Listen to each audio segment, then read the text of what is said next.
Hello দর্শক, পুরান ঢাকার ঐতিহ্যবাহী বাকরখানি। তো এটি দেখুন, তারা বাকরখানি তৈরি করে হিট দেওয়ার জন্য বা গরম করার জন্য ট্রেতে সাজাচ্ছিল। এগুলো মূলত বাদামের তৈরি বাকরখানি।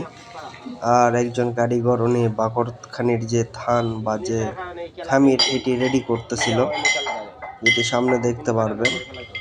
তো আসলে এটি তৈরি করতে একটা হাতের সুনিপুণ দক্ষতা এবং ধৈর্য এবং যে একটা কৌশল, এটা জরুরি। এছাড়া আমরা চাইলেই বাকরখানি তৈরি করতে পারবো না।